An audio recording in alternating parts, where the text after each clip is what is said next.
안녕하세요. 안녕하십니까. 만나서 반갑습니다. 반갑습니다. 성 바오로 가정 호스피스 센터를 사랑하시는 모든 분들을 위해서 오늘 제가 사순 특강 초대받았습니다. 올해 사순과 내년 작년 사순은 좀 특별한 의미가 있어요. 사순이지만 사순 같지가 않고, 또 부활이 와도 부활 같지가 않습니다. 왜냐하면 미사를 못하니 모임이 어려우니 특별한 이제 정말 특별한 체험을 하고 있는데, 한편 생각하면은 못 모이기 때문에 오히려 미사의 더 깊은 의미, 신앙의 더 깊은 의미에 우리가 들어갈 수 있는 어떤 기회가 될지도 모르겠습니다. 신앙의 의미, 미사의 의미를 더 깊이 들어가면 거기에서 이제 파스카 신비라는 이 표현이 나옵니다. 저는 가는 곳마다 파스카 신비 이야기 많이 했는데, 오늘 이야기 주제는 예수님 최후의 만찬 때 하신 말씀, 나를 기억하여 이를 행하여라. 이제 이게 주제가 되겠습니다. 이게 무슨 말씀인가? 나를 기억하여 이를 행하여라. 그 말씀을 따라서 이제 교회가 건설되고, 그리고 그때부터 교회가 성찬일을 거행하고 있습니다. 그런데 단순한 나를 기억한다, 그리고 행한다, 이 말 속에는 굉장히 깊은 의미가 포함되어 있습니다. 예수님은 우발적으로 최후의 만찬을 하신 게 아니에요. 그리고 또 우발적으로 십자가에 그냥 돌아가신 게 아닙니다. 하나님의 큰 구원 계획, 창조 때부터 종말 때까지 준비된 그런 구원 계획 안에서 때가 차서 정말 준비되어 가지고 이제 당신이 일을 하신 거예요. 지금 간단한 이 강의지만 이런 강의 많이 했는데 오늘 정말 특별합니다. 왜냐하면은 유튜브에 올린다니 더 신경이 쓰여가지고 더 긴장이 되네요. 그래서 짧은 시간 안에 압축적으로 늘 했던 말이지만 정말 많은 사람들에게 쉽게 어떻게 핵심을 전달할 수 있을까 이제 노력하고 있습니다. 우선 파스카 신비가 뭔가? 파스카라는 말 많이 들어보셨죠? 파스카는 건너가다라는 뜻이죠. 그리고 파스카는 사건이 있었습니다. 하나는 구약의 파스카 사건, 이스라엘이 에집트를 탈출하는 사건을 파스카 사건이라고 원조지요. 그리고 두 번째, 신약에서 예수님께서 십자가에서 죽으시고 부활하신 그 사건을 이제 파스카 사건. 왜 파스카냐? 이 세상을 떠나서 아버지 나라로 건너가신 사건을 이제 파스카. 두 가지 사건이 있습니다. 근데 예수님의 그 파스카 사건은 파스카 신비라고 부릅니다. 신비. 왜 신비라고 할까? 이제 액면으로 보이는 그런 게 아니고 그 안에는 하늘나라의 복음이 숨어 있습니다. 그래서 믿지 않는 사람에게는 이상한 죽음입니다. 아무것도 아니에요. 있는 사람에게는 그것은 구원의 길이고 생명의 문이 되는 거죠. 그래서 이 파스카 신비, 예수님의 십자가의 죽음과 이제 부활의 의미를 이해한다는 것은 사실은 불가능합니다. 왜냐하면 머리는 이해할 수 있습니다. 아, 그렇구나. 하지만 왜 불가능하냐? 예수님의 그 파스카 사건은 당신 혼자 하신 게 아니고요. 우리도 거기에 참여하고 초대하시는 거거든요. 예수님 혼자 파스카 하시는 거는 괜찮습니다. 그런데 우리가 함께 하려면 갑자기 내가 왜 죽어? 죽은 다음에 부활이 있다는 걸 믿어야 갔는데 그거 안 믿으면 죽을 이유가 없잖아요. 그래서 입으로는 믿습니다 하지만 실제로 몸으로 하려고 하면 못하는 거죠. 그런 점에서 저도 마찬가지입니다. 말로는 설명 너무너무 잘합니다. 파스카 신비. 하지만 막상 참여하려면은 아이고 머리 아프다. 웬만하면 내가 안 하고 남부터 먼저 하고 나는 맨 마지막에 도저히 할 수 없을 때 파스카 신비 참여하려는 마음이 언제 참여하겠습니까? 주로 더 이상 살아갈 희망이 없을 때 주로 이제 임용센터에 갔을 때 정말 이제 세상에 낙이 없구나 끝이구나 이럴 때 거예요. 근데 그 전에 아직 죽지도 않았는데 그 전에 뭐랄까 인간은 누가 죽는구나. 그리고 이 세상의 덧없음을 알고, 그리고 또 사람들이 행복을 추구하지만 그 행복이 얼마나 부질없으며, 이런 것을 이제 깊이 들여다보는 사람은 세상의 고통 속에서, 이 예수님께서 세상에 오셔가지고, 왜 병자들을 그렇게 치유하시고, 가난한 사람들에게 희망을 주시고, 특히 시리에 빠져있는 죄인들, 심리적인 죄인들, 상녀, 세리 이런 사람들에게도 희망을 주셨는가 이해합니다. 그것은 우리보다 예수님이 더 이런 인간의 고통에 대해서 안타까워하시면서 고통에서 해방시켜주고 싶어합니다. 그래서 복음을 선포합니다. 왜냐하면 그 복음은 이 세상의 복음이 아니고 하늘나라의 복음입니다. 사람들은 누가 그러면 그 복음에 귀를 기울이겠습니까? 세상에 희망이 없는 사람, 가난한 사람입니다. 한마디로 아픈 사람, 억울한 사람. 그 사람들은 예수님을 따라가다 보니, 말씀을 듣다 보니 이제 그 예수님 선포하시는 말씀이 그 하느님 아버지에 관한 이야기가 굉장히 위로와 희망이 됩니다. 하나님 아버지이시고 자비로우시고 항상 아무나 잘 치우라고 이런 분이니까 얼마나 좋아요.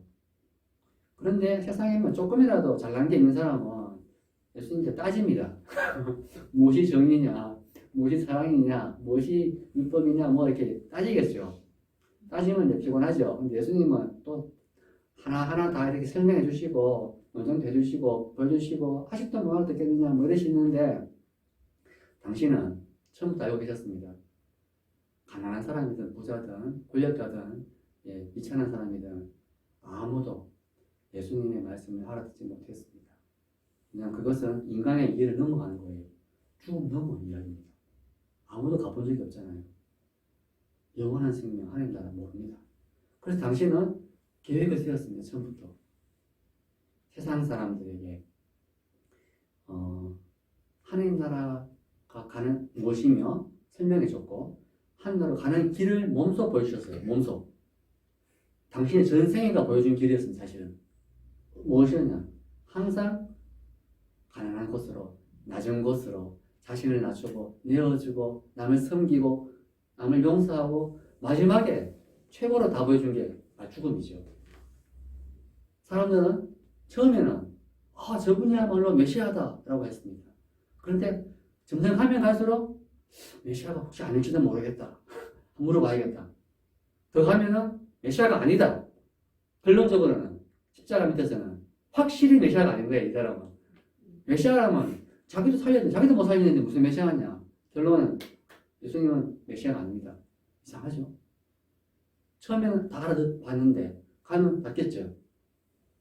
앞에 받는 예수님은 초기에 예수님을 메시아로 인정한 거는 그거는 자기가 뭘 말하는지 모르고 말하는 거고 십자가 밑에서 저분이야말로 참으로 하나님의 아들 그리스도라 고백하는 수 있는 거 진짜 신앙의 이제 출발입니다. 누가 그랬습니까? 십자가 아래서 백인대장, 이방인 백인대장, 그리고 십자가 앞에 우도 사순 땅이지만 강론이든 어쩌면 전례의 목표, 교회 설교의 목표는 모든 사람들을 이 십자가 아래 두는 겁니다. 우도처럼 이방인 백인대장처럼 자기 마음으로 눈으로 이분이야말로 참으로 세상을 구원하러 오신 구세주였구나, 하나님의 아들이구나 고백할 수 있는 것, 이렇게 하기를 바라는 거죠. 그런 게 언제 이루어지느냐?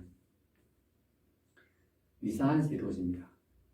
사실 미사에 참석한다는 말은 온전한 참석은 이 세례받은 사람만 참석하잖아요. 세례받았다는 의미가 뭐냐? 바로 이러한 고백을 한 사람입니다. 사실은 그리스도야말로 십자가 달려 죽은 저 인간 그리스도 예수가 참으로 하나님의 아들이고 이 하느님 나라로 가는 길을 보여주셨고 그분 자체가 하나님 나라입니다. 하나님이시니까 여기에 생명이 있고 구원이 있고 희망이 있고 다 있는 거죠. 이걸 고백한 사람이 이제 세례받은 사람입니다. 세례 때 하는 고백이 바로 그런 겁니다. 그래서 세례받는다는 것은 이제 완전히 새로운 사람이 되는 겁니다. 새로운 피조물이 되는 거죠. 세상에서 이미 죽었고 살긴 살지만 우리의 희망과 모든 것은 의미는 하나님 나라에 있습니다. 세상을 포기하는 뜻이 아니지요. 그것은 세상을 다른 눈으로 보는 겁니다. 하나님 눈으로 보는 거죠. 그것은 우리가 세상에 왜 태어났으며 왜 살아가고 있고 왜 죽고 죽은 다음에 무엇이 기다리고 있는지 이런 관점에서 볼 때 전혀 다른 사람이 되는 거죠. 그런 사람은 뭐랄까 인간이 어디서 와서 어디로 가는지 아는 사람은 지금 여기서 무엇을 해야 하는지를 알게 됩니다. 의미를 아는 거죠. 마치 이 서울에서 부산으로 기차 여행을 떠나는 사람이 기차 안에서 이제 뭐 변하지 않는 환경 속에서 지나가면서 내가 지금 뭐 하고 있지 잘 수도 있고 아니면 계란을 사 먹을 수도 있고 친구가 이야기할 수도 있고 볼 수도 있지만 뭐 가다 보니까 수원이네 대전이네 뭐 이럴 수도 있잖아요. 하지만 중요한 거는 내가 지금 서울에서 부산으로 가고 있다는 걸 알고 있어야지 이게 모든 게 의미가 있는 거지. 어디로 가는지 모르고 있으면은 가다가 수원에서 내릴 수도 있고 아니면 계속 잘 수도 있고요. 아니면 옆 사람하고 치고받고 싸울 수도 있습니다. 화가 나가지고 끝장볼 수도 있겠죠. 그러면 내가 지금 여기 왜 왔는지는 모르고 있는 거죠. 그래서 예수님은 우리에게 인간의 신비에 대해서 알려주십니다. 인간이 어디서 와서 어디로 가는지, 왜 태어났으며 왜 살아가고 있고 왜 죽는지 알려줍니다. 그것은 하느님, 우리 인간의 존재의 이유는 하느님입니다. 그리고 하느님은 아버지세요. 아버지를 알려주셔요. 하늘에 계신 우리 아버지 너무 자비로우시고 성경 복음에 보면 수많은 이야기들이 전부 다 아버지가 어떤 분인 걸 설명하고 있잖아요. 자비로우시고 그리고 특히 가난한 사람들, 고통받는 사람들 항상 이제 돌보시고 이제 아버지 같은 분이죠 한마디로. 그런데 예수님이 설명하신 그 하느님 나라, 하느님 아버지가 다 기쁜 소식이고 복음이고 뭐 좋은 것처럼 보이지만 누군가에게는 조금 기분이 안 좋았습니다. 왜냐하면 하느님이 그러면 안 되지. 하나님은 정의로우신 분인데 이러면 안 되지. 사랑이 많으신 분 이러면 안 되지. 이제 그런 이제 반박이 생기는 거예요. 듣다 보니까 누구냐? 성경의 복음을 보면 주로 이제 의인들입니다. 자칭 의인들입니다. 이 세상에 지금 여기 우리 동네가 우리나라가 똑바로 안 되는 건 저 참여 세리 저런 사람 되면 안 되고 그리고 율법도 안 지키고 회당도 안 나오고 기도도 안 하고 하나님한테 뭐 예배도 안 하고 이런 사람들을 하나님이 조건 없이 받아주고 받아주는 정도가 아니고 오히려 제일 높이 있잖아요. 먼저 뭐 상 주고 이러면 그러면 열심히 살 이유가 없잖아요. 차라리 살 이유가 없죠. 이런 사람들이 이제 예수님이 갑자기 싫어졌습니다. 예수님이 정말로 하나님 보내신 사람이라면 저러면 안 되는데 이런 생각이 들었죠. 그런데 그렇게 생각하는 사람들도 다 사실은 이유가 있습니다. 그것은 왜냐하면 예수님의 말씀이 너무나 새로운 거였어요. 아무나 죽어본 사람이 없잖아요. 너무 새로우니까 이해 못합니다. 그것은 왜 부모가 착한 부모가 훌륭한 부모가 자식을 낳아도 아이가 자라면서 이제 나쁜 짓을 하잖아요. 나쁘게 거짓말도 하고 사고도 치고 정말 저게 아이에서 나올 수 있을까 싶을 정도로 그런 악한 이제 모습도 본인입니다. 그런데 아이들은 만약에 동생이 언니 저거 죽었으면 좋겠다 했잖아요. 이렇게 마음 먹어도 말을 하고 정말 언니 죽어라 했잖아요. 아니면 뭐 이렇게 하더라도 어느 부모도 어른도 저 나쁜 마귀 같은 놈 이렇게 생각하지 않으시죠. 그냥 언제 철들까? 아니 능머리면 그런 생각도 안 합니다. 아이고 이놈아 언니가 죽으면 어떡해 이러죠. 조금 더 나이가 들면은요. 그러면 안 되지. 조금 더 나이 들면 중학생이 그랬다. 그래 언니 죽였다 만약에. 감옥 갑니까? 뭐 법인가 안 가죠. 왜냐면은 자기는 이성적이고 뭐 판단한다고 하지만 남이 어린이 보기에는 아주 미숙한 거잖아요. 그러니까 인간 편에서 하나님을 사랑하고 이해한다고 하지만 하나님께서 보시기에는 인간이 너무 미숙한 거예요. 근데 거기에는 하나님 탓도 있습니다. 왜냐하면 그렇게 만들어 놨거든요, 하나님이. 예. 근데 하나님은 만들고 그냥 내버려둔 게 아닙니다. 교육을 시키는 거죠. 창조 때부터 아이를 키우듯이 당신이 얼마나 자비로우시고 얼마나 인간이 행복하게 바라는지를 당신 계획에 따라 가지고 그 구원 계획 당신이 세우셨습니다. 창조 때부터 당신 계획에 따라 가지고 이제 몇 년이 흘렀는지 모르겠어요. 예, 몇천 년 흘렀는지 50억 년 흘렀는지는 모르겠습니다. 좌우지간 때가 되어서 하나님이 당신이 누구신지를 계시합니다. 최초에 이제 내가 하나님이다 이런 거 있잖아요. 예, 말씀 하나님 인간이 말씀하시는 거. 우리 신앙에 의하면 구약에 의하면 아브라함 때입니다.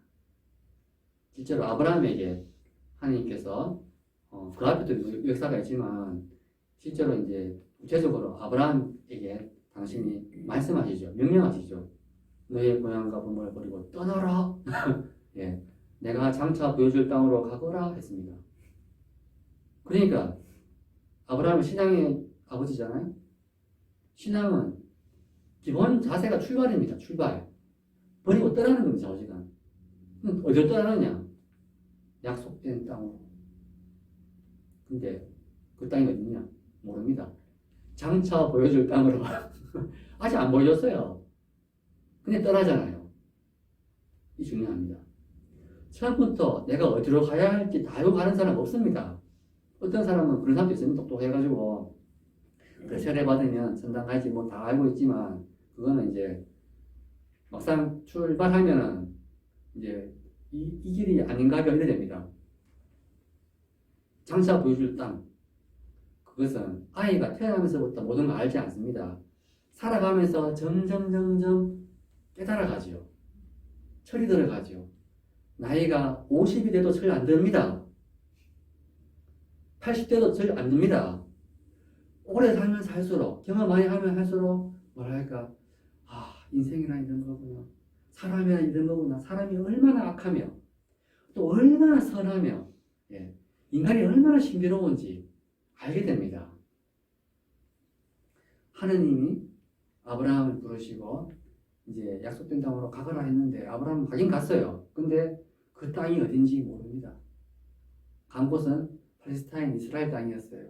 그 땅이죠. 그 땅도 사고 했습니다. 물론. 예. 하지만 그거 말고는 하느님이 특별히 하신 게 없습니다.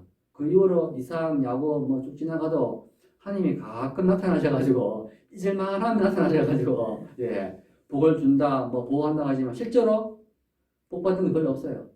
아브라함 때부터 이제 복이 다 달라갔습니다. 그냥 늘 순례하고 이방인이고 그리고 고통받고 그러다가 야곱 때까지 오다가 이제 이스라엘이 에집트에서 이제 번성했잖아요. 그래서 한 가지는 예수님의 하나님의 복이 그 약속이 이루어졌죠. 그것은 너희 자손이 하늘의 별처럼 많아질 것이다. 그건 맞아요. 많아졌어요. 근데 그거는 축복이 아니었습니다. 왜냐면 많아졌지만 다 놓여야 됐거든요. 차라리 안 태어나면 좋았지. 그러니까 뭐 에집트에 살고 있던 아브라함의 후손들은 아브라함 본 적도 없지만 아브라함 생각하면 열받겠죠. 예. 그리고 희망도 없이 살고 있습니다. 그런데 때가 무르익었어. 다음 단계입니다. 하나님이 모세를 시켜가지고 이스라엘을 불러냅니다.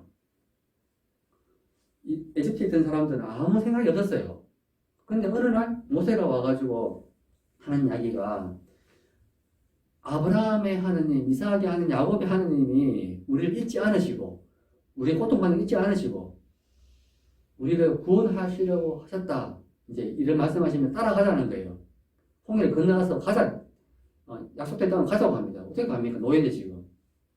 그런데 그 이야기를 듣고 이제 탈출이 잘 나오죠. 그러다가 결국은 이제 여러 가지 사건을 거치면서 출발을 하잖아요. 근데 그 길이 순탄치는 않았지만 좌우지간 홍해를 건넜습니다. 어떻게든. 건넌 다음에 너무너무 기뻤어요. 그 죽다가 살아났으니까. 노예에서 자유인이 되었습니다. 한 가지 희망이 생기죠. 아, 아브라함에게 그 복을 약속하시고 그리고 이제 약속된 다음에 준다고 하셨던 그 하느님이 약속이 이제 이루어지는가 보다. 하나님 빚만 하는 분 아닌데 참 시간이 오래 걸렸어요. 몇백년 걸렸지만 사오지가 잊지는 않았구나. 그런 희망이 생겼겠죠. 그리고 그 복의 수혜자가 바로 우리구나. 이제 가는구나 생각했겠죠. 그래서 기뻐가지고 할렐루야 주님을 참여해라 했겠죠. 했습니다. 그런데 홍해를 건너자마자 기다리고 있던 것은 이제 광야였고 그리고 가도 끝없는 사막이고 목마르고 배고프고 또 약속된 땅이라고 하지만 그 땅은 이미 인자가 있는 땅입니다. 그러니까 이스라엘이 홍해를 걷는 거, 이 파스카, 최초의 파스카 했는 거지. 처음엔 좋았는데 축복이었는데 축복이 아니고 이 저주인 거예요. 이거는 괜히 건넜다. 괜히 파스카에 안 건넜으면 더 좋았을 건데 이러죠.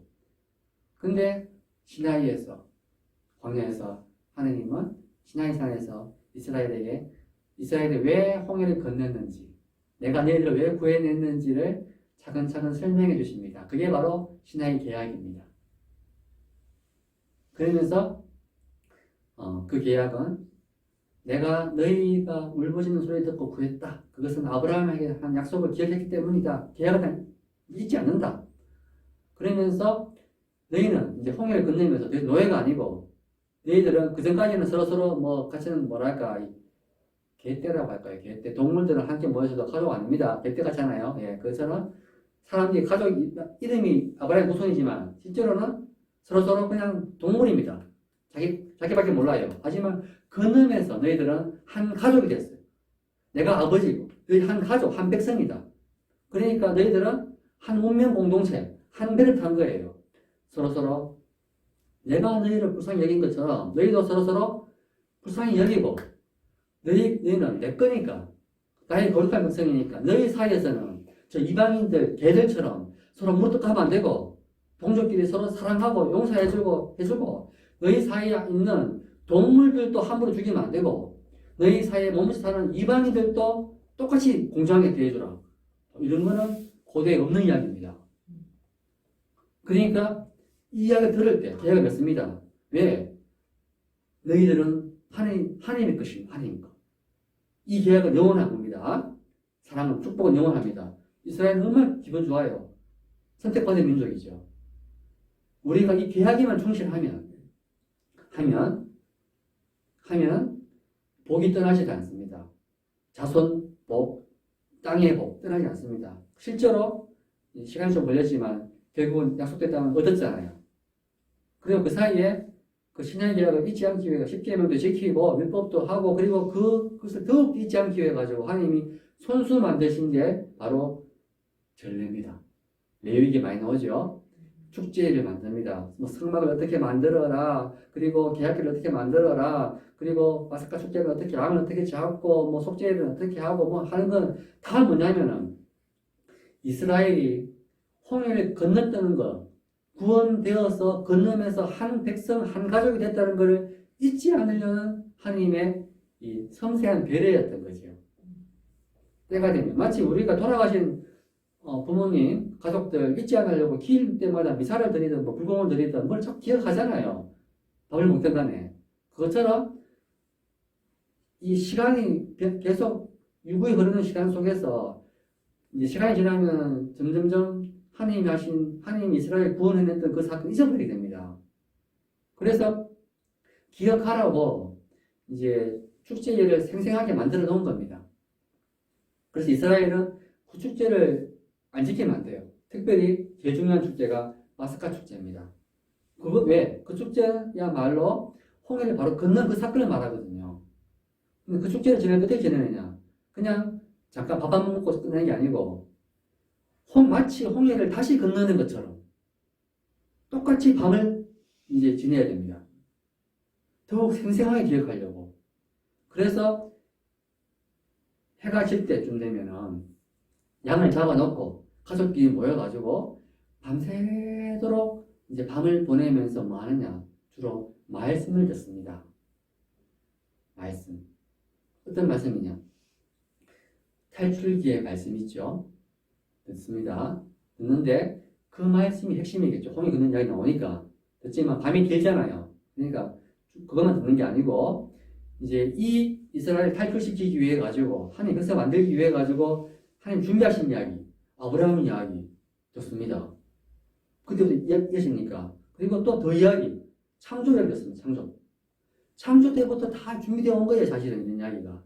듣고 그리고 이스라엘이 나중에 이제 후대에 가서 약속의 땅에 가서 파스카 축제를 지낼 때는 그 이후에 또 사건도 있잖아요. 예언자들 이야기, 그리고 바빌론 유배 갔던 이야기도 있고, 그래서 그런 이야기까지 다 포함해가지고 이제 듣습니다. 성경이 생겼으니까 생기는데 그 말씀을 밤새도록 이제 들으면서 핵심은 하느님이 우리를 구원하셨다. 그리고 구원하시면서 우리와 계약을 맺으셨어요. 그 계약은 이제 축복을 이제 영원히 주는 거예요. 계약대로 하면 계약을 지키면 하나님 주신 축복은 영원하고 이제 우리도 계약을 지키면 이제 축복을 받습니다. 하지만 계약을 깨면 축복이 사라지는 거죠. 그래서 이스라엘은 축복을 이제 잘 받았냐, 계약 잘 지켰냐, 시간이 흐르면서 자꾸 잊어버립니다. 자꾸 잊어버리죠. 잊어버리면 이제 하나님의 백성에서 이제 개떼로 변합니다. 동물로 바뀌는 거죠. 자기밖에 모릅니다. 그래서 이스라엘도 같은 동족이면서도 열심히 경제활동을 하는 거죠. 열심히. 그러면 부자는 똑똑한 사람, 돈 많은 사람은 열심히 일하면 돈도 많이 벌고, 그리고 부를 또 물려주겠죠. 권리가 물려주겠죠. 머리 나쁜 사람, 게으른 사람은요, 만약에 한번 길 잘못 뜨면 계속 가난하고, 그러면 다음에도 기회가 잘 안 생깁니다. 어려워가지고. 그러면 그 후손도 정말 죽을 힘을 다해서 노력 안 하면 또 계속 이어지겠죠. 요새 사회 양극화처럼 이스라엘에는 더 심했습니다. 그러면 돈 많은 사람, 권력자들은 하나님께 감사합니다. 하나님 덕분에, 기도했는 덕분에 복을 많이 받았습니다. 그럼 성전에서 양도 바치고 소도 바치고 기쁘겠죠. 그럼 가난한 사람은요. 사실 돈도 없고 그러면 뭐 가난하다고 하면은 조금 이제 또 죄도 짓습니다. 살기 위해서 하다 보면은 그러다 보면 신앙도 멀어지겠죠. 그러면 이 모든 걸 다 누리는 사람은 저 죄인들, 가난한 사람들을 보면은 저렇게 가난하고 저렇게 하니까 저렇게 되지 이렇게 하겠죠. 이런 시대가 이스라엘의 예언자 시대입니다. 부자들이 섬기는 것은 하나님이었냐? 하나님 아니고 그게 바알인 거예요. 그게 바로 바알 신을 상을 안 섬겨도 그들이 섬기는 거는 돈밖에 없습니다. 안식일이 되면은 빨리 안식일이 끝나야지 빨리 장사를 하러 가는데 이런 마음 먹고 있는 거죠. 예. 뭐 이러다 보니까 합법적으로 한다 하더라도 그 사회에서 하나님 나라 그 축복된 하나님의 백성이 되겠습니까? 안 되죠. 그래서 이스라엘이 이제 하나님의 벌을 받습니다. 바벨론 유배 이후에 이제 성전이 다 무너지고 그리고 그리고 성전이 무너지니까 이 뭐 양을 바칠 데도 없고 그리고 율법을 뭐 배우려고 해도 뭐 배울 데도 없습니다. 그런데 바벨론 유배 이후에 바벨론 유배 때문에 쫄딱 많은 사람들이 이제 사제들입니다. 지금 이렇습니다. 할 것도 없어요. 예. 그러고 나서 사람들이 생각하게 되는 거죠. 그럴 때 사람들이 생각이 깊어집니다. 그것은 하나님 우리를 버렸나? 주무시나? 하나님이 계약을 파기했나? 이제 우리 끝났나?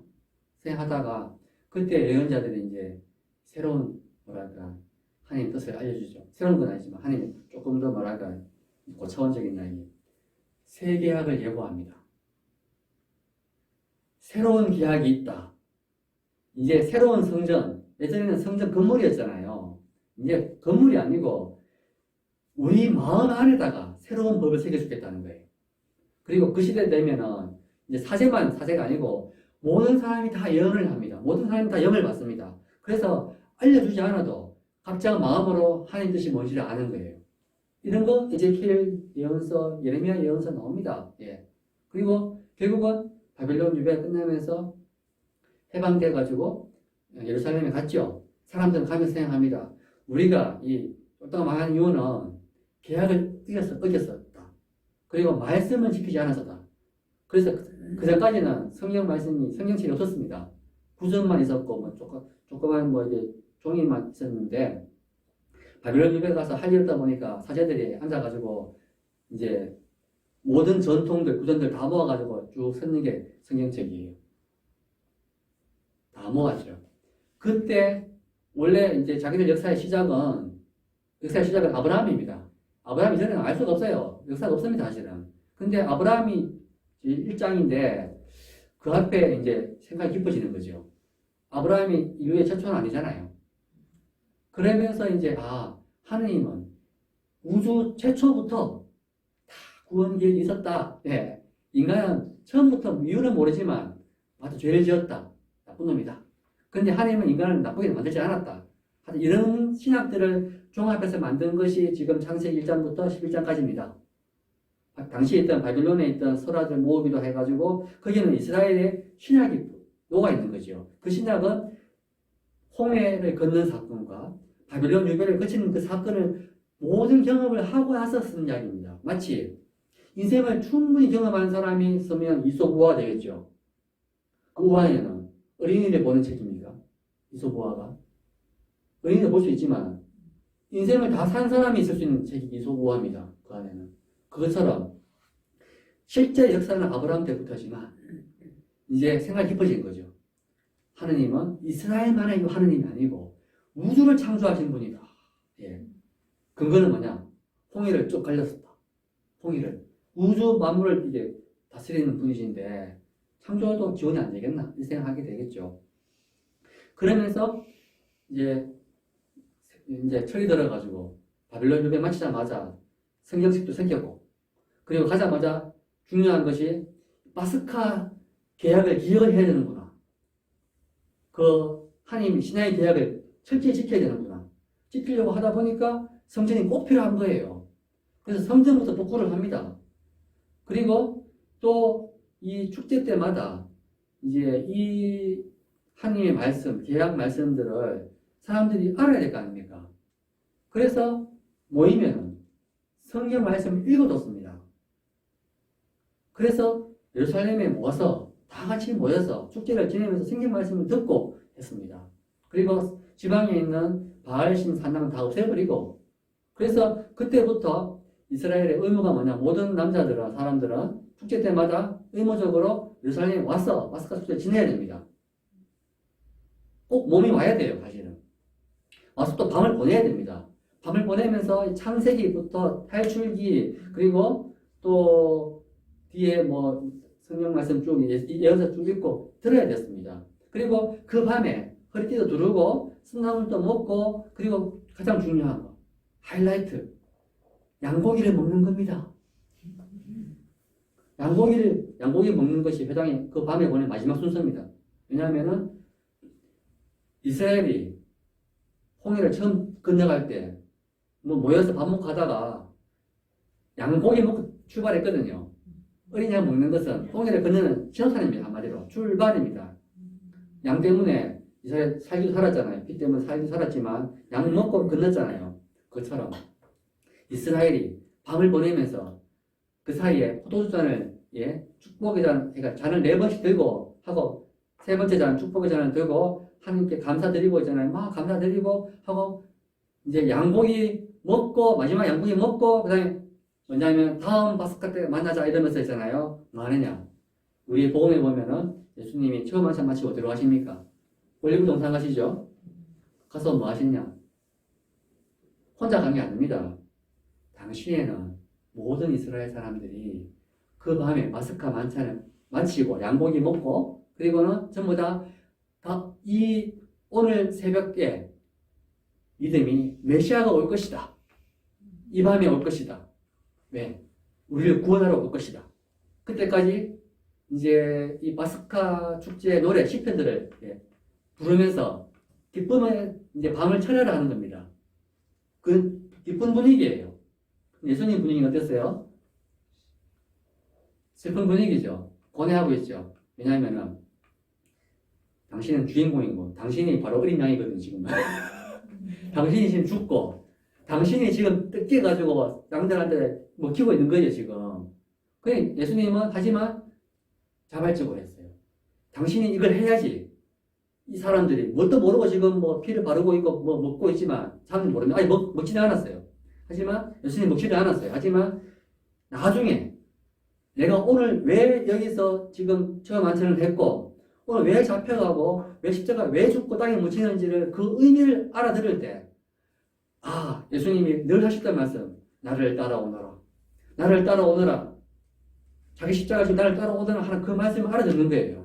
그럴 때 이제 예수님이 그날 밤에 처음 만찬할 때 얼마나 그 뭐랄까 유언처럼 우리를 사랑하는 마음으로 하셨는가 기억을 하는 거죠. 여러분 처음의 만찬은 미사일까요? 아닐까요? 미사 아닙니다. 처음 만찬은 미사가 아닙니다. 처음 만찬은 미사 연습입니다. 미사 연습. 새사제가 미사 연습하는 거 있죠? 그겁니다. 왜냐하면 미사의 의미는 미사는 슬프고 죽는구나 이거 아닙니다. 미사는 예수님의 죽음과 부활을 합친 거예요. 합쳐놓은 것은 미사는 이제 미사의 의미는 엠마오 제자들이 부활하신 예수님 만나죠. 그 식사, 그거 미사를 할 수 있습니다. 말하자면 그리고 예수님이 티베리아 호수에서 나타나셔가지고 제자들에게 식사를 하시죠. 그거 이제 미사라고 미사의 예표라고 볼 수 있습니다. 미사의 분위기는 어때요? 그러니까 기쁘잖아요. 부활하신 주님을 만나고 기쁜 게 미사의 의미입니다. 처음 만찬은 어떻습니까? 안 기쁘죠? 안 기쁜 게 문제가 아니고 처음 만찬은 아직 예수님이 안 돌아가셨어요. 미사의 의미는 이미 죽었지만 여기에 살아계신 주님을 만나는 거예요. 그러니까 예수님은 왜 처음 만찬하셨냐? 아직 여기 있는 사람들은 의미는 모르지만 내가 죽고 나서 부활하고 나면은 이런 식으로 나를 기억하라고 지금 하나의 이게 형식을 보여주신 거죠. 미사 형식을. 그래서 당신의 죽음이 더 자세히 설명하면 당신의 죽음이 그냥 죽음이 아니고 바로 구약의 그 파스카 사건 새로운 파스카라는 것을 보여주신 겁니다. 바로 왜 파스카 밤에 돌아가셨냐? 만찬을 하며 돌아가셨냐? 그리고 당신의 이 죽음이 파스카 사건인 거예요. 당신의 어린 양이고. 그래서 예수님 돌아가신 날짜도 요한복음에 의하면은 이제 파스카 축제가 시작되는 날 금요일이었지만 오후 3시입니다. 이제 모든 이스라엘 백성들이 모여가지고 양 잡는 날이었어요. 양 잡는 시간입니다. 그러니까 예수님이 바로 정확한 날짜가 언제인지는 사실 알 수가 없어요. 하지만 정확하게 예수님 돌아가신 게 파스카 처음 만찬이 파스카 만찬이었는지 아니면은 파스카 만찬 전에 이별 만찬이었는지는 모르지만 정확하게 알 수가 없어요. 좌우지간 예수님의 죽음은 파스카적인 죽음인 겁니다. 파스카적인 죽음. 그래서 제자들에게 너희는 그 처음 하신 다시 말씀 보세요. 너희는 모두 이것을 받아 먹어라. 이는 내 몸이다. 그리고 받아 마시라. 이는 내 피다. 했죠. 그러면서 너희와 많은 사람 위하여 흘린 피다. 그리고 새롭고 영원한 계약을 맺는 내 피장이다. 새롭고 영원한 계약. 왜 새롭냐? 그러면 안 새로운 거는 옛날 계약은 옛날 이스라엘 파스카 계약이었고 예수님은 지금 좀 의미가 다릅니다. 이스라엘은 홍해를 건너서 이스라엘 땅에 왔다면 예수님은 이 세상이라는 에집트를 떠나서 아버지 나라로 하늘나라로 지금 가는 거예요. 이게 새로운 겁니다. 그리고 왜 영원하냐? 이스라엘은 홍해를 건넜지만 그리고 매해마다 파스카 축제를 지내야 했습니다. 지낼 때마다 뭘 기다렸냐? 메시아가 올 때까지. 올 때까지 계속 해야 돼요. 올 때까지 계속 해야 돼요. 근데 예수님 이 한 계약은 당신이 이미 오셨잖아요. 다시 오실 필요가 없고 더 할 게 없습니다. 이 한 번으로 끝나는 겁니다. 한 번으로 끝. 이 계약은 영원합니다. 다시 다른 계약이 필요 없어요. 그런데 미사는 왜 계속하지? 우리가 하는 미사는 이게 신비입니다. 주님이 오실 때까지 계속 해야 됩니다. 그러면 주님이 그럼 안 오셨냐? 안 오신 게 아니에요. 주님이 여기 계셔요. 우리가 오실 때까지라고 하지만 그 오실 때까지는 이제 이 세상의 종말은 분명히 끝이 있습니다. 하지만 주님은 이 변화하는 이 인간 세상 안에 지금 전혀 다른 차원으로 계시는 거예요. 근데 그 차원은 우리가 알아볼 길이 없어요. 마치 4차원을 알아볼 수 없는 것처럼. 분명히 계시는데, 함께 계시지만, 그분의 현존은 너무 특별합니다. 그분이 돌아가시기 전에는, 그분은 인간 육신을 가지셨기 때문에, 똑같은 육신이었기 때문에, 부활전의 육신은 한 장소, 한 시간에만 머물 수가 있습니다. 근데 부활하신 이후에는 시간을 벗어나셨어요. 영혼에서는 장소, 시간이 없습니다. 그래서 지금 여기도 계시고 로마에도 계시고 아프리카도 계십니다. 그리고 어제도 계시고 오늘도 계시고 내일도 계셔요. 근데 예수님은 항상 거기 계신 거죠. 어렵습니다. 이게 신비인 거죠. 근데 그 신비를 알아듣는다는 말은 알아듣기는 어렵죠. 오직 믿을 뿐입니다. 우리는 예수님이 부활하시는 것을 본 사람이 몇 명 안 되겠죠? 또 봤다 하더라도 근거가 좀 신빙성이 없습니다. 예수님 부활하신 그 본 사람들 이야기 들어보면은, 막달레나 마리아부터 해가지고, 엠마 제자부터 해가지고, 사람들이 본 것 같기도 하고, 안 본 것 같기도 하고, 좀 그래요. 좀, 증언이 왔다 갔다 합니다. 그렇지만, 왜 그러냐? 예수님은 계시지만, 계신 것 같기도 하고, 안 계신 것 같기도 하고, 그래요. 근데 예수님은 오직 믿음으로만 알아들을 수 있습니다. 그것을 어떻게 알아들을 수 있느냐? 그리스도처럼 사랑하는 사람만 알아들을 수 있습니다. 그리스도처럼 벗을 위하여 목숨을 바치는 사람, 바치는 척이라도 한 사람은 좀 알아들을 수 있어요. 감을 잡을 수 있어요. 그러니까 그리스도처럼 그리스도를 따라가는 사람은 알아듣습니다. 따라가면서 자신을 낮추고 내어주고 하다 보면은 점점 감이 옵니다. 마치 아이가 점점 철들면은 처음에는 이기적이다가 철들면은 점점 엄마를 위해서, 아빠를 위해서 자신을 희생하는 것이 기쁨이 됩니다. 더 철들면요, 엄마, 아빠를 위해서가 아니고 형제, 자매를 위해서 함께 울어주고 자신을 내어주는 것이 더 기쁨이 됩니다. 더 나아가서는 대신 고통을 받고 싶을 정도로 커지면 철든 거죠. 이게 믿지 않는 사람에게는 미쳤나 이래 되는 거잖아요. 근데 사랑하는 사람에게 미친 게 아닙니다. 그게 기쁜 겁니다. 대신 고통받아서 너무너무 기쁘다. 이런 거예요. 사랑하는 사람 알 수 있죠. 우리가 자기 가족도 사랑하기 쉽지가 않지만 특히 믿지 않는 가족도 아닌 사람들, 먼 사람, 다른 나라 사람, 다른 또 특히 악인들 사랑하기 얼마나 어렵겠습니까? 그거 사랑할 수 있는 힘은 우리 힘이 아닙니다. 우리 안에 계신 하나님의 현존하신 성령의 힘입니다. 믿느냐? 저는 믿는 마음이 이만큼 있어요. 이만큼.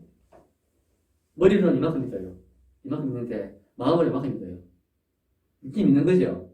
그러니까 조금 진짜 할까? 근데 이만큼 믿는다는 말은 이만큼 제가 체험을 한 겁니다. 이만큼. 체험을 한 거죠.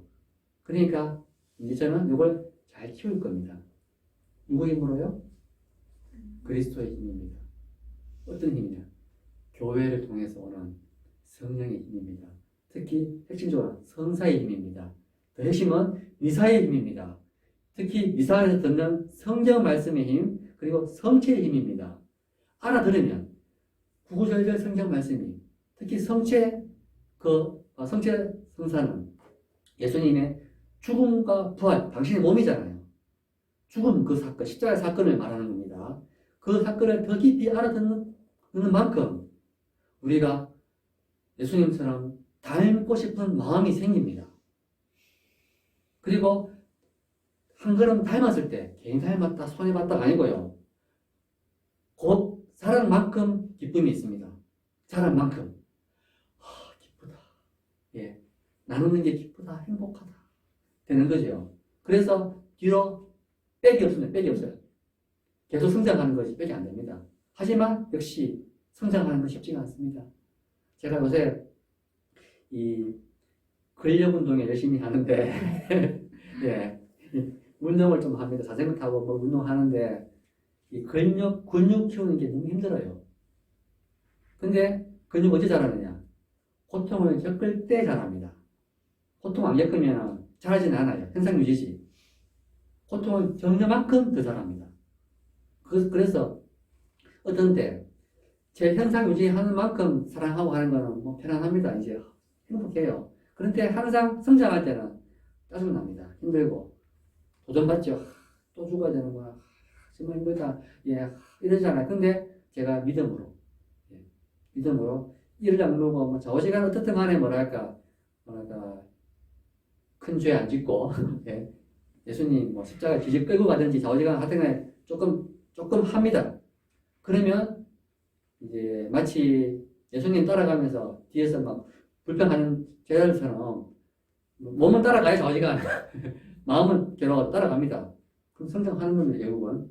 그래서 하다 보면 어떤 경우에 이제 점점점 뭐랄까 궁지에 몰리거나 결국은 마지막에 죽는 거구나 라거나 아니면 뜻밖에도 뭐랄까 십자가에서 정말 하나님이 나를 사랑하셨네 떠날 수가 있는 거지요. 그래서 우리가 일상에 견뎌야 할 고통은 너무너무 이게 힘듭니다. 코로나뿐 아니고 또 이 호스피스 센터에 관계 계신 분들은 날마다 임종 겪으시는 분들 볼 때 얼마나 마음이 아픕니까? 사람이 죽는 것만큼 슬픈 게 없잖아요. 끝인데. 예.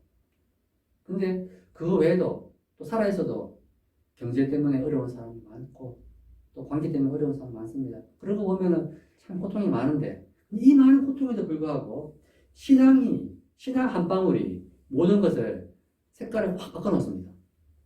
그것은 이 세상은 결국은 다 지나갑니다. 다 지나갑니다. 그러니까 세상에 너무 희망을 두는 사람일수록 사실 불행한 사람입니다. 제일 불행한 사람은 세상에 너무 행복한 사람입니다. 너무 돈이 많고 너무 건강하고 너무 똑똑하고 너무 잘 되면 죽기 싫어요. 그리고 그게 왜 불행하냐? 가진 것만큼 누린 것만큼 더 큰 의무가 있습니다. 그것은 고통받는 사람, 가난한 사람, 무식한 사람들을 위해서 봉사를 해야 될 의무가 있는 겁니다. 그 의무가 어디 있냐? 한번 생각해 보세요. 자식이 한 3, 4명 있으면 부모 마음은 자식이 다 행복하게 바랍니다. 하지만 자식이 4명이면 4명 다 똑같지 않습니다. 다 사랑했지만 다 똑같이 않아요. 똑똑한 사람, 안 똑똑한 사람, 부자, 가난한 다르지만 하지만 부모 마음은 똑같습니다. 똑같이 행복하게 바랍니다. 그럼 어떻게 하면 행복해지겠어요? 부자 자식이 가난한 자식 도와줘야겠죠. 조건 없이. 그리고 건강한 자식이 아픈 자식 도와줘야겠죠. 조건 없이. 그러면 부모가 더 기쁘겠죠. 그렇지 않습니까? 근데 그 자식이 똑똑하고 부자 자식이 할 만큼 했어요. 할 만큼. 정말 할 만큼 했는데 하다가 말하고 엄마한테 나 도저히 못하겠다. 도저히. 정말 너무 화난다. 나는 뭐냐고. 틀린 말은 아닙니다. 근데 부모 마음 어떻습니까? 가족 이름을 모르고 있죠. 내가 너를 얼마나 사랑하는지 모르고 있죠. 이해는 하지만 그 자식의 그 선택은, 그 마음 자세는 그게 지옥입니다. 근데 사실 인간적으로 그런 마음 안 될 수가 없잖아요, 사람이. 그래서 가난한 사람, 고통받는 사람은 복됩니다. 어떻게 보면. 왜냐하면 적어도 이 무시무시한 유혹이 있잖아요. 이거 벗어납니다. 하나님께 원망할 수 있지만 하나님께서 하실 말씀은 이것밖에 없습니다. 미안하다.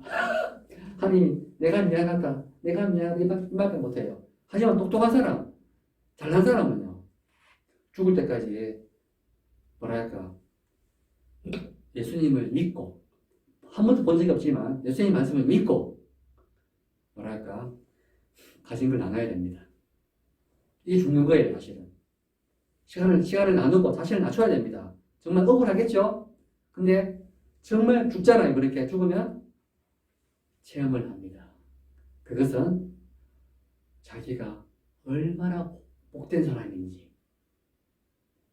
인간적으로도 복되고 영적으로도 복되고, 그리고 자기는 알게 됩니다.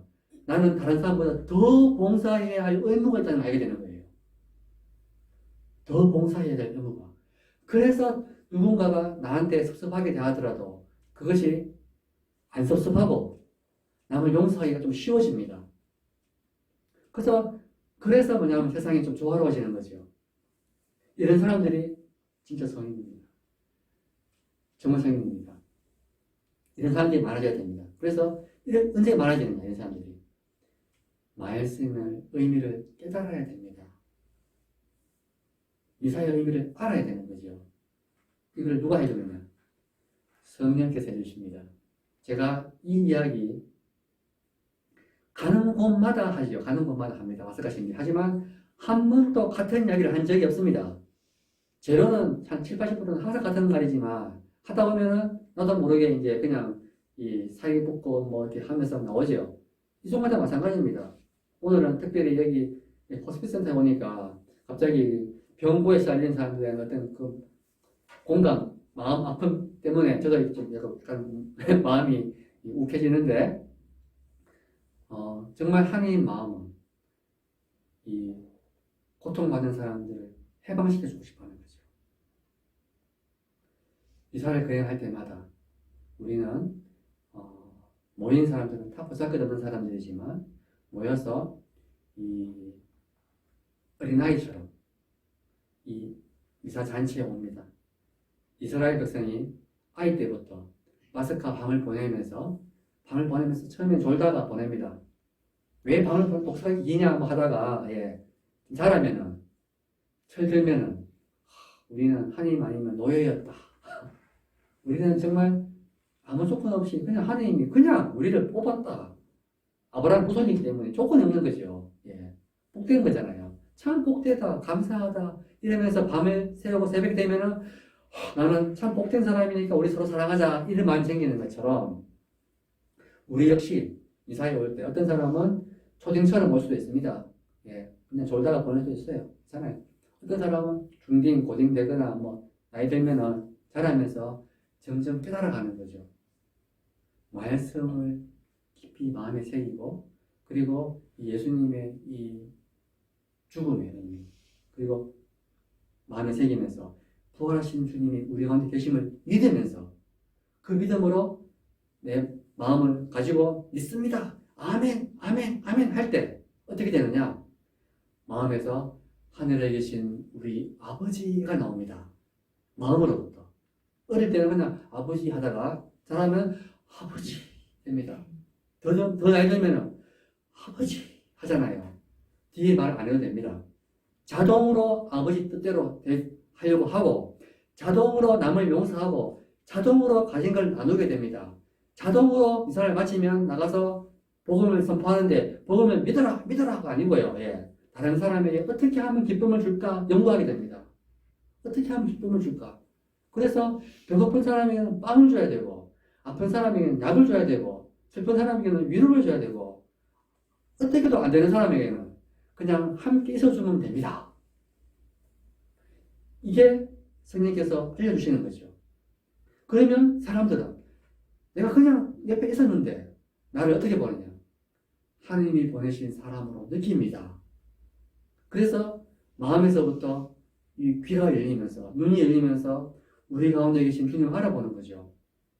오늘 여기 계신 수녀님하고 우리 직원 자매님 몇 분 저를 통해서 현장에서 지금 느끼시겠지만 앞으로는 유튜브를 통해 가지고 많은 분들이 이거 보시면서 저 안에 있는 저 신부가 지금 방송 촬영하고 있는 게 아니고 진짜 온 마음 다해서 앞에 있는 사람에게 말하고 있구나라는 것을 아마 느끼실 수도 있겠죠. 예.